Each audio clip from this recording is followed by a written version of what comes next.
नाज़रीन the historians corner में मां जो मेज़बान शकील सुमरो जो के प्रोग्राम जे सेगमेंट में एक दफ़ो ॿीहर असां हिकिड़े अहिड़े क्लासिक बुक जो रिव्यू पेश करण वञी रहिया आहियूं जंहिं दुनिया में ख़ासि तौर ते जेका इनकलाबनि जी तारीख़ आहे उन ते गहरा असर छॾिया आहिनि।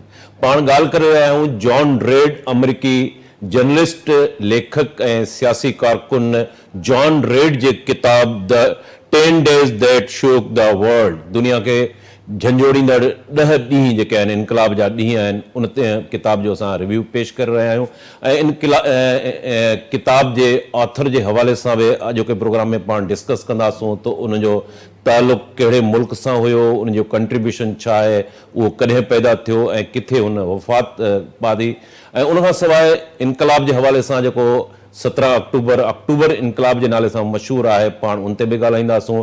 लेनिन, ट्रॉट्स्की, कार्ल मार्क्स, इन्हनि सभिनी इनकलाबनि जो ज़िक्र ईंदो। अॼोके प्रोग्राम में असांखे जॉइन कयो आहे सेनेटर डॉक्टर करीम ख्वाजा साहब। डॉक्टर साहब हिन खां पहिरें बि जेके मुख़्तलिफ़ क्लासिक बुक्स आहिनि, तारीख़ी वाक़िया आहिनि, उन्हनि जो एनालिसिस पेश कंदा रहिया आहिनि। ऐं अॼोके प्रोग्राम में डॉक्टर साहब खे भलीकार चऊं था। डॉक्टर साहब अॼोके प्रोग्राम में हिकु दफ़ो ॿीहर हिकिड़ो क्लासिक बुक्स जंहिंजो तालुक़ आहे रशियन इनकलाब सां, जॉन रेड जो ही क्लासिकल बुक आहे, उनजो पाण रिव्यू पेश कंदासूं पिया।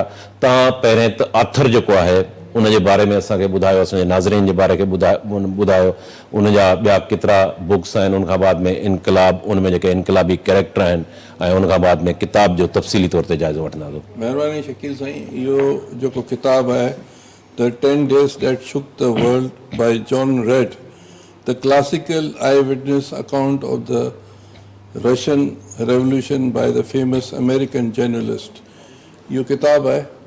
ऐं हेल वक़्त ताईं सॼी दुनिया में करोड़नि जी तादाद में मुख़्तलिफ़ ज़बाननि में, दुनिया जी हर ज़बान में छपिजी चुको आहे।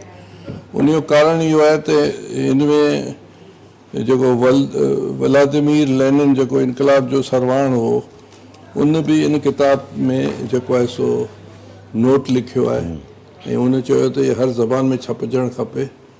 1920 में इहो छपियो आहे किताबु, 20 या 21 में छपियो आहे। त हीअ तमामु लाजवाब किताबु आहे। इहो हिकु इतफ़ाक़ सां असां जॾहिं मेडिकल स्टूडेंट हुआसीं उन वक़्तु पढ़ियोसीं, वरी हाणे आऊं सेकेंड टाइम उनखे रीडिंग मूं ॾिनी आहिनि किताब जी। हाणे ही जॉन साइलस रेड अक्टूबर 1887 में इहो पैदा थियो। 1920 में नंढी उमिरि में इहो इंतकाल करे वियो। बीमारी थी वई हुई सेफिलिस, उन करे उनखे वॾी ज़िंदगी। ऐं हिन जा इलाही किताब आहिनि। ऐं हिकिड़ो एडवेंचरर माण्हू हो, बेसिकली जर्नलिस्ट हो। ऐं सरज़मीन ते वञी करे ही रिपोर्टिंग कंदो। मैक्सिको में बि हालात सुठा कोन थिया, उते बि पुॻो। ऐं फर्स्ट वर्ल्ड वॉर में मुख़्तलिफ़ जॻहनि ते बि वियो हो। ऐं ख़ुशहाल माण्हू हो। ऐं जॾहिं इंतकाल थियो हुनजी लॻभॻि उमिरि 30 ईयर्स हूंदी।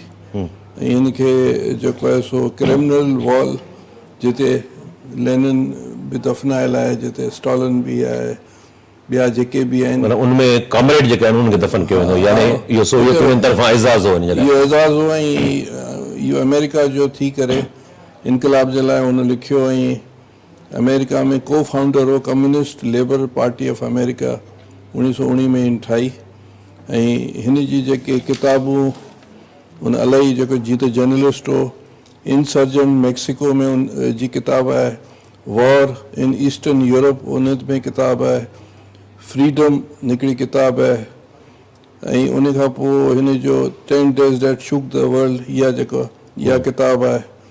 उन खां पोइ red Russia the Trump of Bolshevik workers socialist federation, 2 volumes आहिनि इन जा। अच्छा, उन खां पोइ structure of Soviet state liberation, इहा हिकिड़ी किताबु आहे।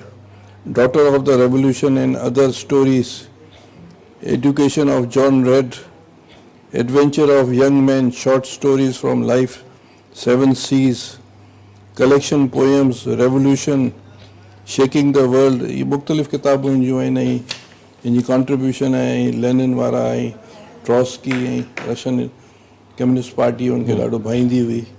ऐं इहा हर ज़बान में उन्हनि ट्रांसलेट करे इहा हलाई आहे। हाणे आउं जेको इनकलाब जो सरवाण आहे सभु उते जो रशिया जो अवाम आहे, बिकॉज कम्युनिस्ट थ्योरी त इहा थी ॿुधाए, पर व्लादिमीर लेनिन जंहिंखे पाण चऊं उन जे बारे में थोरो मुख़्तसर ॿुधाए छॾियां सही।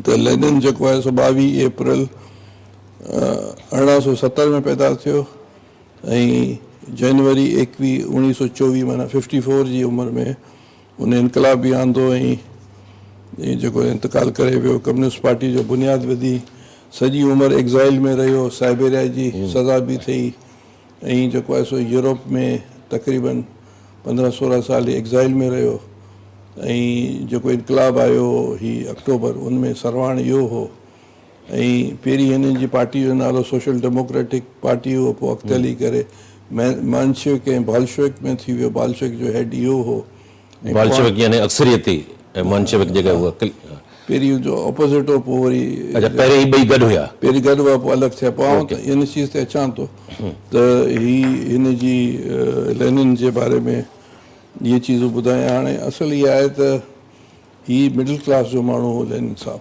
हिन जो वालिद जेको आहे सो मिडिल क्लास नौकिरी कंदो हो, पर हिन जो जेको वॾो भाउ आहे शाशलिक नाले सां उनखे मशहूरु हो, उहो 1800 समथिंग में 1800 आख़िर में 90 में या 1892 में जेको ज़ार रशिया जो हो जेको हिनखे क़तल करण जो इल्ज़ाम हिननि ते लॻो, हिननि अटैक कयो। उन ज़माने में हो कि टेररिज़म करे इनकलाब आणे सघिजे थो, इहा हिकिड़ी थ्योरी हुई त उहो त ख़ैर पोइ उहो ॿधिजी वियो। पोइ हिन जी वालदा जेका आहे लेनिन सां गॾिजी करे नोबल पीपल वटे या उन वक़्त जा जेके इंडस्ट्रियलिस्ट आहिनि या जेके बि उन वक़्त जा जेके मख़ियर उनखे छॾाइण वई, पर उनखे कंहिं बि सहमत कोन ॾिनी, उनखे फांसी आई या शूट कयो वियो, फांसी आई ज़ार तरफ़ां। त लेनिन जे ज़हन में इहा ॻाल्हि थी वई। लेनिन जेको पैदा थियो उहो सेंट पीटर्सबर्ग्स जेको उन वक़्तु कैपिटल हो रशिया जो, ज़ार रशिया जो, उते उहो पैदा थियो ऐं तइलीम बि उतां लॉ जी पास कई।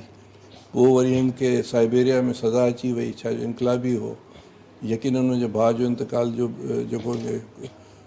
जेको शूट कयो वियो या सज़ा ॾिनी उनजो बि इम्पैक्ट थियो। ऐं उन वक़्त में तव्हां ॾिसो त उन वक़्तु जेको नेपोलियन आयो हो रशिया ऐं पोइ नेपोलियन जॾहिं रशिया खां मोटियो आहे ऐं पोइ शिकस्त आई आहे त रशिया में नेपोलियन खे हिकिड़ो क्रेडिट वञे थो, जिते वियो हुते इनकलाब फ्रांस जा जेके आइडियाज़ लिबरल ऐं प्रोग्रेसिव ऐं इहे चीज़ूं खणी वियो। त जॾहिं नेपोलियन वियो हलियो त रशिया में हिकिड़ी तरह सां हिकिड़ी रेनेसेंस शुरू थी वई या इनकलाबी या जेको आहे सो सोशलिज़म जी आइडियाज़ जेके मार्क्स लेटर ऑन थो अचे, पर माना इहे आइडियाज़ अची विया हुआ। त उते मुख़्तलिफ़ पार्टीज़ ठहियूं, किन चयो टेररिज़म जे थिए, किन सोशलिस्ट पार्टीज़ ठाहियूं या सोशल डेमोक्रेट्स ठहियूं। पोइ उन वक़्तु जेको आहे सो हालात जेके ज़ार खे 300 साल थी विया, रोमनॉफ फैमिली जंहिंखे चइजे, सही। त हीउ जेको आख़िरी जेको ज़ार हो उहो हुक्मरान हो ऐं 1905 में इहो थियो जो रशिया ऐं जापान जी जोड़ो थियो। उन में जापान रशिया खे शिकस्त ॾिनी। जॾहिं शिकस्त ॾिनी उते त सॼे रशिया में ज़ार जे ख़िलाफ़ु वॾी जेका आहे तहरीकूं हलियूं ऐं अॻी बेरोज़गारी हुई, पार्टीज़ बि ठही वियूं हुयूं। त उते जेको आहे सो छा थियो जो मजबूर थी करे हिन पार्लियामेंट ठाही जंहिंखे ड्यूम जो नालो तव्हां ॾेई सघो था, ठीकु आहे न, ड्यूमर या DUMS जंहिंखे चवंदा आहिनि, DUMAS ड्यूम्स जंहिंखे चवंदा आहिनि पार्लियामेंट। 1905 में जेका पार्लियामेंट ठही, पर उहो केॾी महिल ईंदी हुई, ज़ार पंहिंजा माण्हू आणींदो ऐं पोइ जेको आहे सो ॾिसंदो त डिज़ोल्व करे छॾींदो। हिकिड़ी ढीली ढाली हिकिड़ी पार्लियामेंट ठही वई। इहो चीज़ूं हलंदी हुयूं। फर्स्ट वर्ल्ड वॉर शुरू थी वई। फर्स्ट वर्ल्ड वॉर जेका आहे उहो जेका आहे सा उनमें 5-7 प्लेयर्स हुआ। हिकिड़ो हो ऑस्ट्रियो हंगरी एम्पायर, हिकिड़ो फ्रांस हो, हिकिड़ो बर्तानिया हो ऐं हिकिड़ो जेको आहे सो रूस इट सेल्फ हो ऐं ऑटोनोमस एम्पायर इहे हुआ।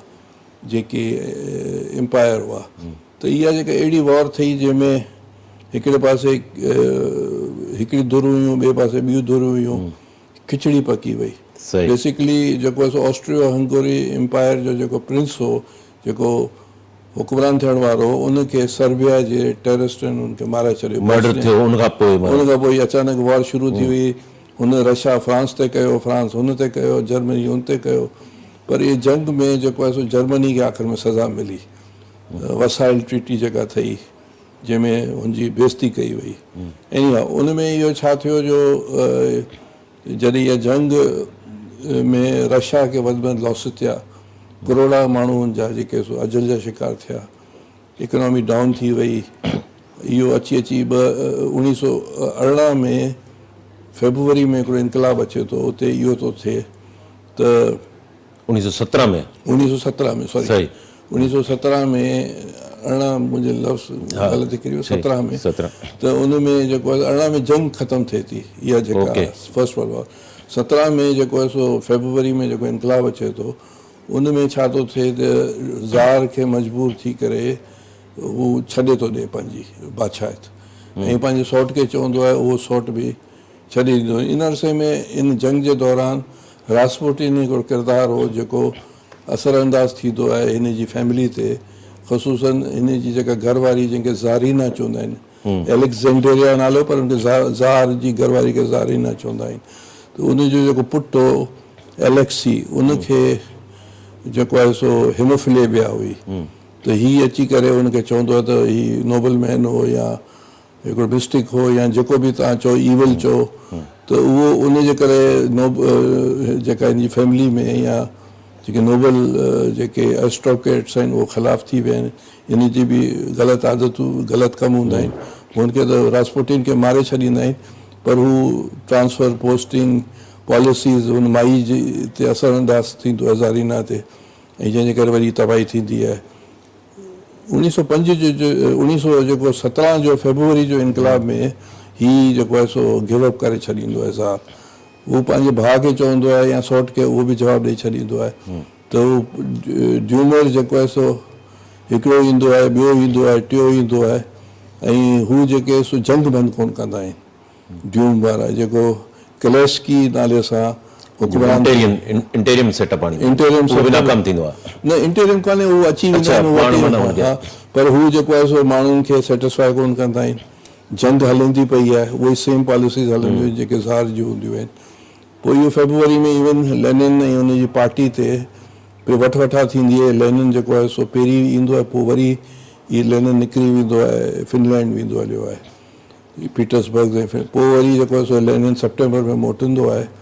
इन खां पहिरीं जॾहिं लेनिन ईंदो आहे त हू जेको आहे स्विट्ज़रलैंड में हूंदो आहे।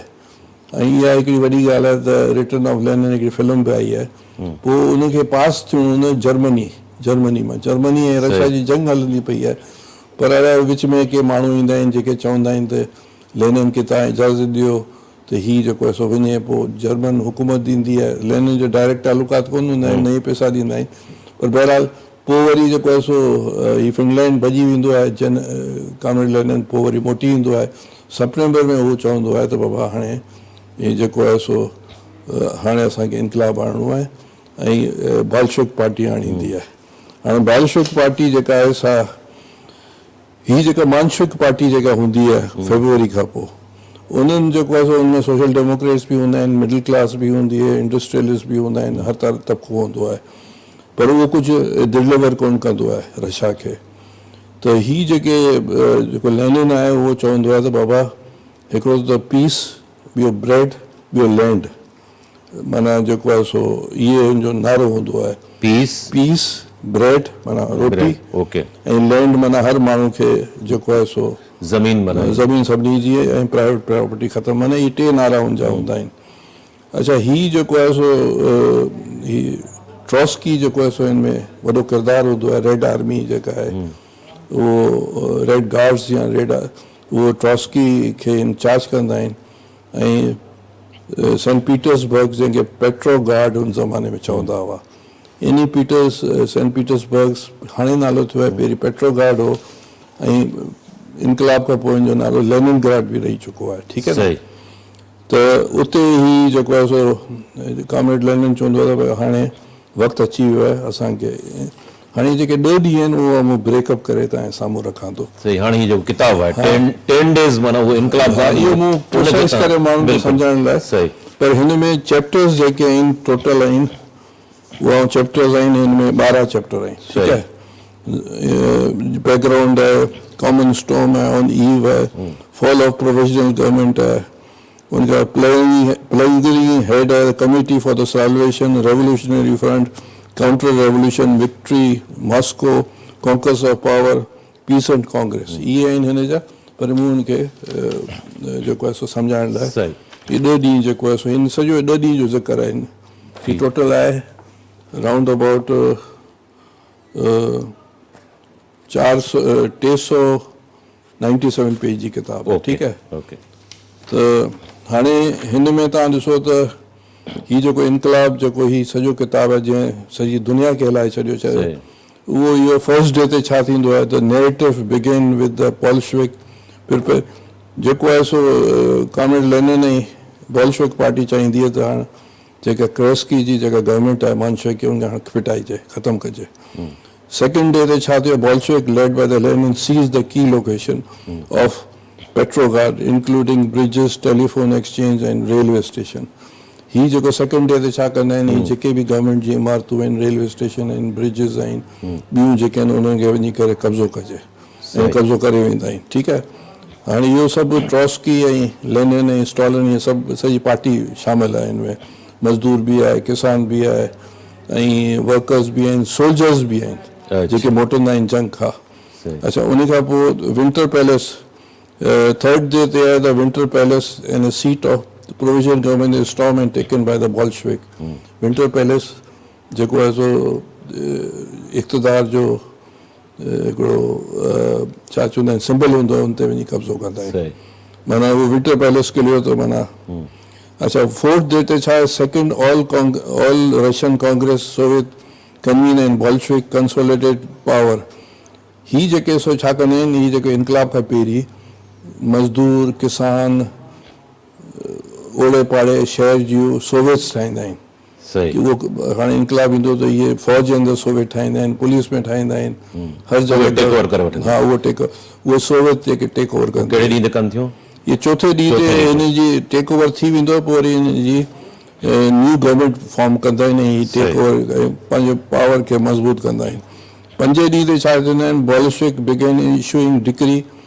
अच्छा, ही जेके 5 ॾींहं ते चवंदा आहिनि बाबा हाणे हिकिड़ो त लैंड्स जेको आहे सो सरकार जो आहे ऐं माण्हुनि जो आहे, जेके बि लैंड ओनर्स आहिनि, जेके इंडस्ट्रियल ओनर्स आहिनि, उहे सभु हाणे नेशनलाइज़ आहिनि ऐं हाणे केर बि वॾो जागीरदार ज़मींदार नोबडी ऐं हर चीज़ पैलेसिस जेका प्राइवेट प्रॉपर्टी आहे नेशनलाइज़ ख़तमु करे छॾींदा आहिनि 5 ॾींहं ते ऐं चवंदा आहिनि त बाबा जंग ख़तमु आहे, असां न्यूट्रल आहियूं, ख़तमु आहे। हाणे हे ॼाणनि वञी करे ॿिया जेके विढ़नि था वञी ॼाणनि असांखे पीस खपे थी, असां पंहिंजा माण्हू करोड़े मारे छॾिया। अच्छा, 6 ॾींहं ते ही कंदा आहिनि, the Bolshevik face resistance from anti Bolsh. Naturally जॾहिं हू रेजिस्टेंस थींदी आहे, जेके ऑलरेडी हुकूमत में हूंदा आहिनि उनखे लाइ छॾींदा आहिनि क्रेस्की वारा, उनखे वरी अॻिते हली करे वाइट गार्ड्स चवंदा आहिनि। ही रेड गार्ड्स जेके कॉमरेड आहिनि, इहे जेके लेनिन वारा उनखे उन सां गॾु जेके हुन ठाहींदा आहिनि रेड गार्ड्स। वाइट गार्ड केरु हूंदा आहिनि? उहो काउंटर इनकलाबी, ठीकु आहे न, जेके सरमाएदार जागीरदार उन वक़्तु जेके बि ताक़तवर क्लासिस आहिनि, उहो वाइट गार्ड, ठीकु आहे न। उन खां पोइ छा थींदो, 7 ॾींहं ते Bolshevik continue to suppress opposition. अच्छा, 7 ॾींहं ते हिननि पेट्रोग्राड ते कंट्रोल करण जी कोशिशि कंदा आहिनि ऐं जिते का चीज़ उथंदी आहे उनखे कुचलींदा आहिनि। अच्छा, 8 ॾींहं ते छा थींदो आहे, the Bolshevik address the issue of food shortage and began implementing economic policies. माना हिननि पंहिंजी ऑर्गेनाइजेशन सेटअप अहिड़ो कयो जो हिननि कोशिशि कयो त माण्हुनि खे खाधो मिले ऐं गवर्नमेंट मशीनरीज़ वरी शुरू सां कमु शुरू कनि। अच्छा, पोइ 9 ॾींहं ते छा, Bolshevik face internal dissent and debate over. पोइ पंहिंजा पाण में ही डिबेट कंदा आहिनि त छा थियणु खपे, छा न थियणु खपे।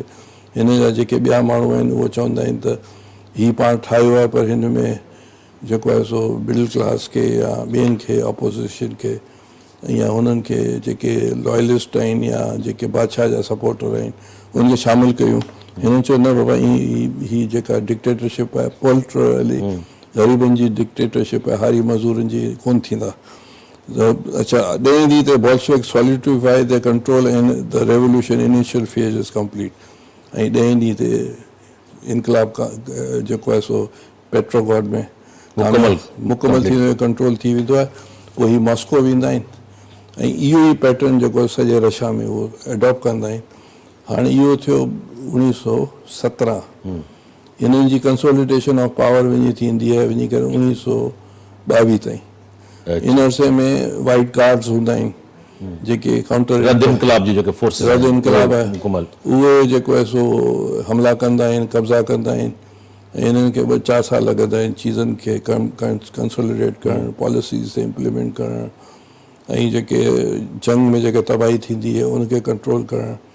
ऐं जेको आहे सो सॼी दुनिया में उन्हनि चयो त हाणे असां इन जंग सां तालुक, इहा जंग 1918 में ख़तमु थी वेंदी आहे, फर्स्ट वर्ल्ड वॉर, पर रशिया खे वॾी तबाही थी वेंदी आहे, हुनजा करोड़े माण्हू अजल जो शिकार थींदा आहिनि ऐं इकोनॉमी ख़तमु थी वेंदी आहे। यानी 22 ताईं तक़रीबन सोवियत जेके आहिनि उहे सोवियत यूनियन में शामिल थी वेंदा आहिनि। सोवियत जेके मुख़्तलिफ़ स्टेट्स हूंदियूं आहिनि उन्हनि ते उन्हनि जो होल्ड थी वेंदो आहे ऐं union of Soviet socialist Republic announce कंदा आहिनि। ऐं 18 में ही जेको ज़ार ऐं उनजी जेके फैमिली खे एक्सिक्यूट कंदा आहिनि बिकॉज वाइट गार्ड्स ऐं उन सिम्बल्स खे ख़तमु करण जे लाइ।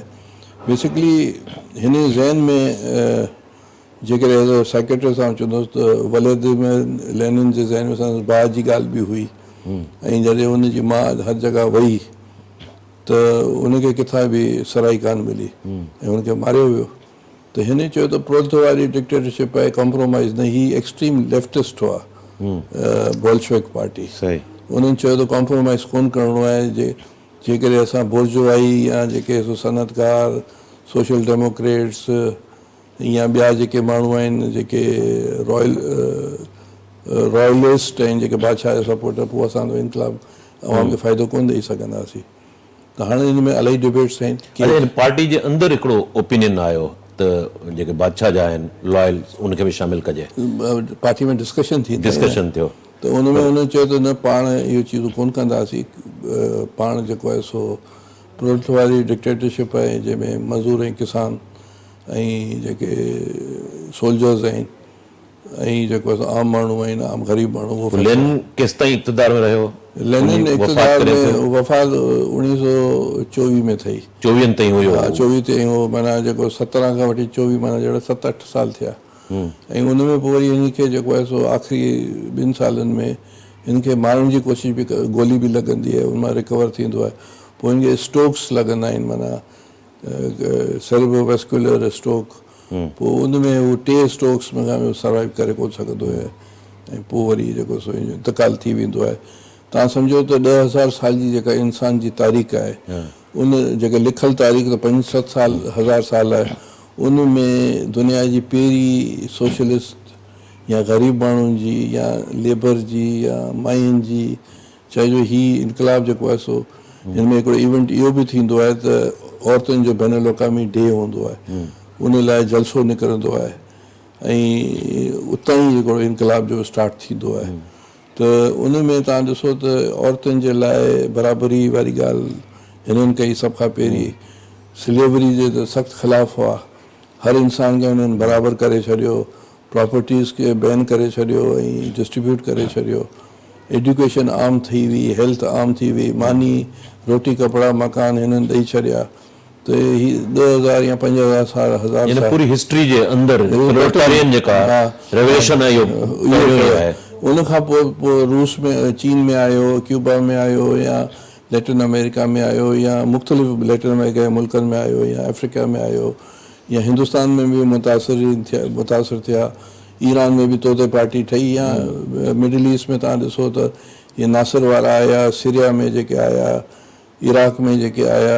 मतिलबु लेनिन जे वक़्त ताईं यानी 1924 ताईं यानी सोवियत यूनियन में हिकिड़ो इनकलाब आयो, पोइ इनकलाब दुनिया जे ॿियनि कहिड़नि मुल्कनि में सपोर्ट कयो आहे, उन्हनि मुल्कनि में बि इनकलाब आयो इन अरसे दौरान जॾहिं लेनिन जी ॾिसो हिननि लेनिन त हिकिड़ो बुनियादु विझी करे सॼी वठा में हुआ त हीअ जेको सोवियत जेके रशिया हुई उनखे कंसोलिडेट कजे ऐं मुखालिफ़त बि वॾी ठही वई हुई, जेका वाइट गार्ड्स हुआ उन्हनि खे उन्हनि शिकस्त ॾिनी ऐं उन खां पोइ जेको आहे सो लैंड वारे इशू ते या ॿियनि चीज़नि ते उन्हनि कंसोलिडेट कयो सॼी रशिया खे, जेको पोइ सोवियत यूनियन थियो।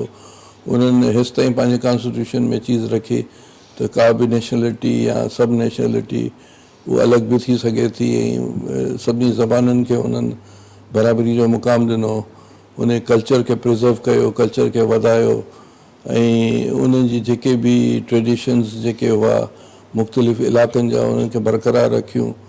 त हिकिड़ी त ॻाल्हि इहा आहे। ॿी जेका ॻाल्हि जेके हिन किताब जे बारे में आहे जंहिंजो पाण ज़िक्र पिया कयूं, इन में माण्हू क्रिटिक्स था कनि त बाबा हिन में सिर्फ़ु हिकु पॉइंट ऑफ व्यू आहे पॉलिटिक्स जो, जेके ॿियनि जो ज़िक्र कान्हे।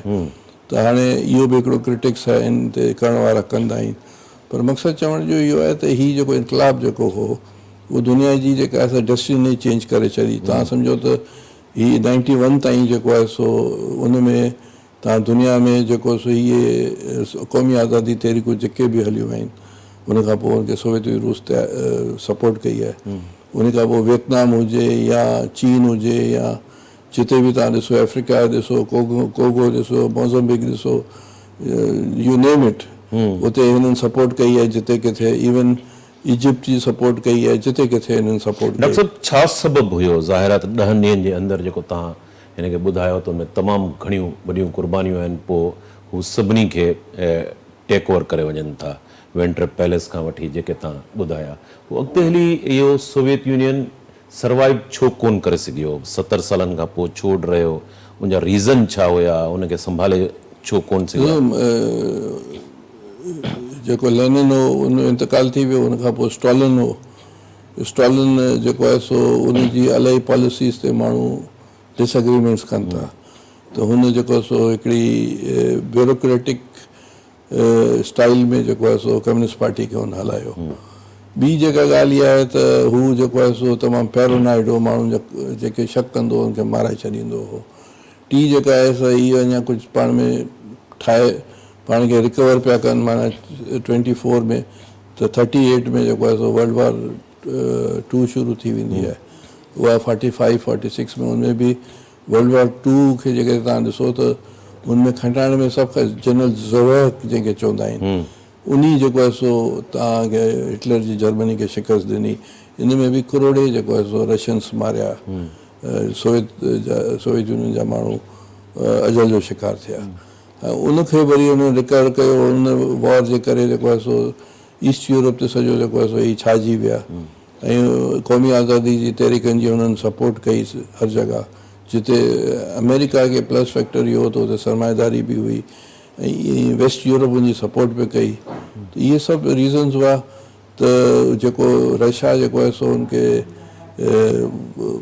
हिकिड़ो पंहिंजे माण्हुनि खां हटी करे हुननि ॿियनि ते तवजो बि वधीक ॾिनी, पर उन बावजूदि दुनिया खे हुननि इलाही चीज़ूं ॾिनियूं, इलाही फ़ाइदा ॾिना। सेकेंड वर्ल्ड वॉर में जापान ऐं रशिया में हिकिड़ो एग्रीमेंट बि त हुयो न, पोइ अॻिते हली रशिया जेको आहे हिन ब्लॉक में शामिल थियो। न, रशिया ऐं जर्मनी जो जेको सो ठाह थी वियो, पर पोइ जेको आहे सो बर्तानिया जी जेका आहे सो MI6 अहिड़ो कमु कयो जो बजाए ही हर रोज़ 300 400 प्लेन बम्बार्डमेंट कंदा हुआ UK में, उहो जेको आहे सो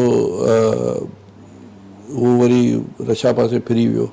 हिटलर जे जेके सुठा जनरल्स हुआ उन्हनि चयो त बाबा पाण खे कंसोलिडेट न करणु खपे ॿिए पासे, असांखे हिते यूरोप में ई सही आहे। पर हिन नेपोलियन वारी ग़लती कई जो रशिया खे हुन अटैक कयो। अफ्रीका में जेको आहे सो जनरल रोमेल हो, तमामु लाजवाब जर्मनी जो जनरल हो, जंहिं इजिप्ट पंहिंजो कायरो ताईं पुॼी वियो हो, माना मिस्र ताईं पुॼी वियो, ट्यूनिसिया खणी वियो ऐं पोइ जेको आहे सो उते बि मॉन्टगोमरी जेका बर्तानिया जो पोइ फील्ड मार्शल थींदो आहे, उनजे हथां उहो शिकस्त ईंदी आहे जर्मनी खे। त हिटलर जेको आहे सो इलाही चीज़ूं जेके सो पंहिंजे जनरल्स ते जेके तवजो कोन ॾिनी आहे, पर जेका सेकेंड वर्ल्ड वॉर खटाइण में मेजर जेको आहे ॾिठो वञे त रशिया हो, ही जनरल ज़ोवेक या स्टॉलिन वारनि जी चिन वञी करे जेको आहे सो हिटलर बर्लिन ते वञी फतेह कई। ऐं पोइ त वरी फ्रांस वारा बि आया, बर्तानिया ऐं अमेरिकन सभु अची विया, पर उन खां पोइ इहे सभु क्राइसिस में ई रशिया रहियो आहे। ऐं माण्हू लास्ट क्वेश्चन डॉक्टर साहब, तव्हां सम्झो था त अॼु जे दौर में जॾहिं कॉर्पोरेशन्स जो आहे अॼु बि उहो इस्तबदाद नाइंसाफ़ियूं थियनि थी पियूं क़ौमुनि सां, मुल्कनि सां, अॼु बि तव्हां सम्झो था त उन सोशलिस्ट फ़लसफ़े जी ज़रूरत आहे दुनिया खे? ॾिसो, दुनिया में सभ खां पहिरीं त मज़दक ईरान जो हो, जंहिं हिकिड़े तरह सां सोशलिस्ट सोच जो माण्हू हो, जंहिं ज़मीन जी मिल्कियत ऐं हर चीज़ खे हुन बराबरी ते वठी आहे जेका तारीख़ी, पर उहो अरसो बि साल 2, 4, 5 साल खां वधीक या 10 साल खां वधीक कोन हलियो ऐं हुनखे हुन मारे छॾियो ऐं हुनजे जेके लखां माण्हुनि खे जंहिं सपोर्टर्स हुनखे मारे छॾियो। त उन खां पोइ सेकेंड कोशिशि त हिते कॉमरेड लेनिन कई ऐं यकीनन फ़लसफ़ो त मार्क्स जो हो, पर इम्प्लीमेंट त हिन कयो वञी करे एंजल्स ऐं मार्क्स जो। उन खां पोइ हिन जे करे रशिया जे करे तव्हां सॼी दुनिया में उहो इनकलाब आयो ऐं माण्हुनि खे हिकिड़ी नई सोच ॾिनी, वलवलो मिलियो। हाणे अगरि दुनिया में का चीज़ आई त हिन नाले सां कोन ईंदी, ॿिए के नाले सां शिकिल बि तब्दील हूंदी। हाणे आर्टिफिशियल इंटेलिजेंस अची वई आहे, हाणे जेको उन वक़्त में इंडस्ट्रियल इनकलाब जो दौरु पहलियो, हाणे आर्टिफिशियल इंटेलिजेंस ऐं ॿी चीज़ूं अची वयूं आहिनि। त हैव ऐं हैव नॉट जी वॉर त हलणी आहे, पर मुख़्तलिफ़ नालनि सां हलंदी। बिल्कुलु मुख़्तलिफ़ नालनि सां, पर उहो इनकलाब कंहिं वक़्तु बि बर्पा थी सघे थो। महिरबानी डॉक्टर करीम ख्वाजा साहब। नाज़रीन, तव्हां जॉन रेड जो जेको क्लासिक बुक आहे, डॉक्टर साहब उनजो एनालिसिस तव्हांजे ॾाढो पेश कयो। असांजी कोशिशि हूंदी त इन क़िस्म जा जेके तारीख़ी प्रोग्राम आहिनि, ख़ासि तौर ते जेके क्लासिक बुक्स आहिनि, उनजो ईंदड़ प्रोग्रामनि में बि रिव्यू ऐं एनालिसिस पेश कंदा रहूं। हिते प्रोग्राम जो वक़्तु पुॼाणी खे पहुतो। पंहिंजे मेज़बान शकील सुमरो खे इजाज़त ॾींदा। अल्लाह भाई।